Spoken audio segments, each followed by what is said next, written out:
Very good morning to all of you children. Hope आप लोगों ने मेरे प्रीवियस वीडियोस को देख लिया होगा और आपको चैप्टर समझ में आ रहा होगा। अभी हमारा चल रहा है चैप्टर 1 ज्योग्राफी का, रिसोर्सेज एंड डेवलपमेंट।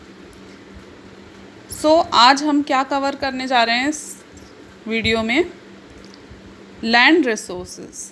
तो आज हम पढ़ेंगे लैंड रिसोर्सेज के बारे में। चलिए, तो सबसे पहले हम बात करते हैं कि हमारे इंडिया का जो लैंड है वो कैसा है। तो हमारे इंडिया में 43% जो लैंड है वो प्लेन्स हैं, जहाँ पे खेती अच्छी की जाती है, एग्रीकल्चरल लैंड है वो।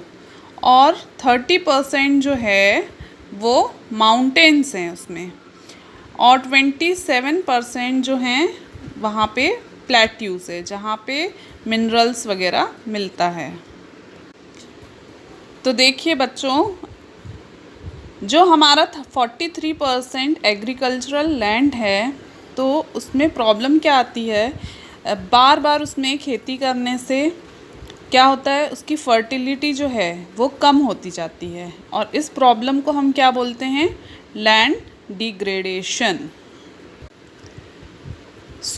ये जो प्रॉब्लम है लैंड डिग्रेडेशन की, उनके मेन रीज़न्स क्या हैं, अब उसके बारे में हम पढ़ेंगे। तो सबसे फर्स्ट रीज़न है उसका ओवर ग्रेजिंग। जो गाय, जो एनिमल्स हैं वो ग्रेजिंग करते हैं लैंड पे, तो उससे लैंड की जो है फर्टिलिटी कम होती है।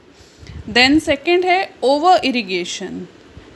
अगर आप खेतों में ज़्यादा पानी डाल देंगे तो वो दलदली एरिया बन जाएगा, जिससे कि लैंड की फर्टिलिटी कम होती है। देन थर्ड है इंडस्ट्रियलाइजेशन, मतलब लैंड में इंडस्ट्री को लगाना, और उससे जो पॉल्यूटेड वाटर आता है, अगर वो लैंड में आता है, केमिकल यूज़ होते हैं इंडस्ट्रीज़ में, तो उससे क्या होता है? लैंड डिग्रेडेशन की प्रॉब्लम होती है।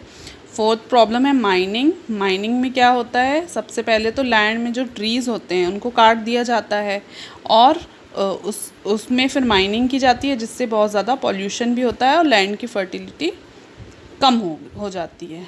देन फिफ्थ है जो सिरेमिक इंडस्ट्रीज़ हैं आजकल, जो स्मॉल पार्टिकल्स निकलता है उससे, तो वो लैंड को बहुत ज़्यादा नुकसान पहुंचाता है। ये सिरेमिक इंडस्ट्रीज़ के कारण भी काफ़ी पॉल्यूशन होता है लैंड में। नाउ अब हम पढ़ेंगे कि लैंड डिग्रेडेशन की प्रॉब्लम से हम कैसे बच सकते हैं, कैसे कंजर्वेशन मेजर्स उठा सकते हैं। तो सबसे पहले हमें एफॉरेस्टेशन करना चाहिए, बहुत ज़्यादा पेड़ लगाने चाहिए।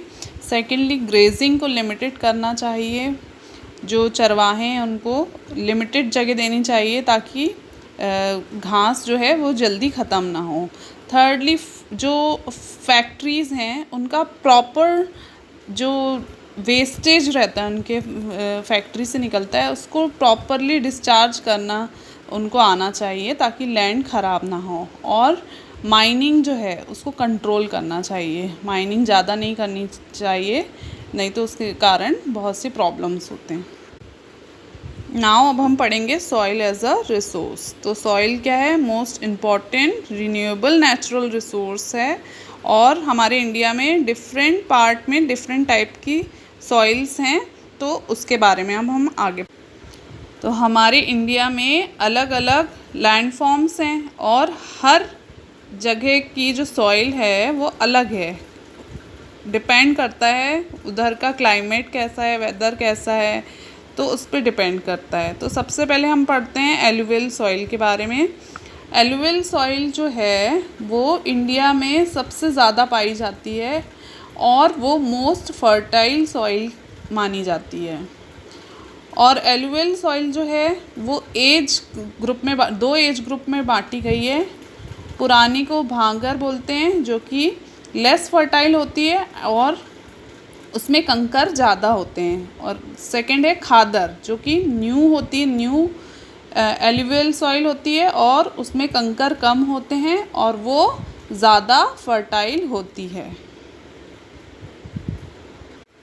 नेक्स्ट है आपकी ब्लैक सॉइल। तो जो ब्लैक सॉइल होती है उसमें कॉटन बहुत अच्छे से ग्रो होता है, उसका रीज़न ये है कि ब्लैक सॉइल में बहुत मॉइस्चर होता है, तो कॉटन को ग्रो करने के लिए बहुत अच्छा होता है। और ब्लैक सॉइल को रिगर सॉइल भी बोलते हैं। कहाँ पर पाई जाती है ये? नॉर्थ वेस्टर्न पार्ट में पाई जाती है। डेक्कन प्लेट्यू, मालवा प्लेट्यू में ब्लैक सॉइल बहुत ज़्यादा पाई जाती है। नेक्स्ट सॉइल है रेड एंड येलो सॉइल। तो ये कहाँ पर पाई जाती है? क्रिस्टलाइन इग्नियस रॉक वाले एरिया में, जहाँ पे रेनफॉल बहुत कम होता है, जो कि है eastern and southern part of Deccan plateau में। और यहाँ पे इस सॉइल में जो है मॉइस्चर बहुत कम होता है, क्योंकि लेस रेनफॉल वाली जगह पे होती है, और ये बहुत ज़्यादा फर्टाइल भी नहीं होती, और रेडिश इन कलर होती है, और आयरन बहुत होता है रेड सॉइल के अंदर। नेक्स्ट सॉइल है आपकी लेटराइट सॉइल। ये कहाँ पर होती है? हाई टेम्परेचर जहाँ होता है, जहाँ ज़्यादा गर्मी होती है, वहाँ पर होती है, और फर्टिलाइजेशन के लिए यूज़ होती है। मगर इसमें आपको इरिगेशन ज़्यादा करना पड़ता है, क्योंकि गर्म एरिया में इसमें मॉइस्चर नहीं होता है, नमी कम होती है, इस वजह से ये इसको इरिगेशन ज़्यादा चाहिए, सिंचाई ज़्यादा चाहिए रहती है। और क्या अच्छा ग्रो होता है इसमें? टी, कॉफ़ी जो है वो अच्छी तरह से ग्रो हो सकते हैं। कहाँ पाई जाती है ये? तमिलनाडु में, कर्नाटका में पाई जाती है ये सॉइल। और कैसे कलर की होती है? रेड इन कलर होती है। नेक्स्ट सॉइल है आपकी एरिड सॉइल। एरिड सॉइल जो होती है वो बहुत सैंडी होती है, रेतीली मानी जाती है ये सॉइल, और red and brown in colour होती है। बहुत हाई टेम्परेचर जहाँ होता है, जैसे राजस्थान वगैरह में पाई जाती है, और इसमें बहुत फर्टाइल नहीं होती है ये, इसको बहुत ज़्यादा इरिगेशन वगैरह की ज़रूरत होती है, बहुत लेस फर्टाइल होती है ये। लास्ट सॉइल है आपका फॉरेस्ट सॉइल, जो कि कहाँ पर मिलती है? हिली एंड माउंटेनियस एरिया में, मतलब कि पहाड़ों पे जो सॉइल मिलती है वो फॉरेस्ट सॉइल होती है, और ये लेस फर्टाइल होती है। अगर स्नो वगैरह वहाँ पर गिर जाती है फॉरेस्ट में या हिली एरिया में, माउंटेन्स में, तो ये इसकी फर्टिलिटी कम हो जाती है, क्योंकि ये सॉइल थोड़ी एसिडिक हो जाती है इस वजह से। अब हम आते हैं soil erosion and soil conservation पे। तो सॉइल इरोजन क्या होता है? आप लोगों को पता है कि जो सॉइल है वो कई लेयर्स में है, और जब उस सॉइल की टॉप लेयर गायब हो जाती है तो उसे हम क्या कहते हैं? Soil erosion. तो वो गायब कैसे होती है? क्या रीज़न्स हैं जिसके कारण जो सॉइल इरोजन होने लगता है?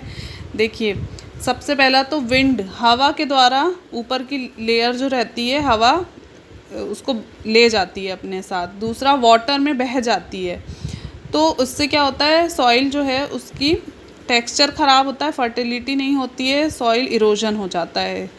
तो इसका सॉल्यूशन क्या है? सॉइल कंजर्वेशन कैसे करें अगर ये हो रहा है तो हमें सबसे पहले तो जो खेती के तरीके हैं वो अच्छे होने चाहिए। पहला सोल्यूशन ये है, अगर देखिए सॉइल इरोजन हो जाता है और वो थोड़ी बंजर सी ज़मीन हो जाती है, उसमें कल्टीवेशन अच्छे से नहीं हो पाता, तो उसको हम क्या कहते हैं? बैड लैंड कहते हैं। तो उसको दूर करने के लिए, बैड लैंड ना हो उसको दूर करने के लिए खेती के तरीके अच्छे करने चाहिए। पेड़ पौधे जो हैं उसको अच्छे से लगाना चाहिए, मतलब एफॉरेस्टेशन करना चाहिए।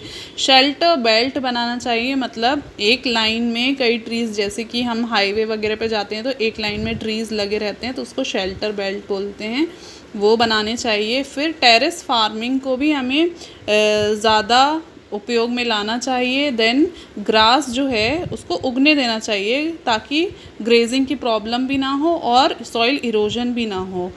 तो इससे हमारा जो सॉइल है और ये जो प्रॉब्लम है सॉइल इरोजन की, वो दूर होगी।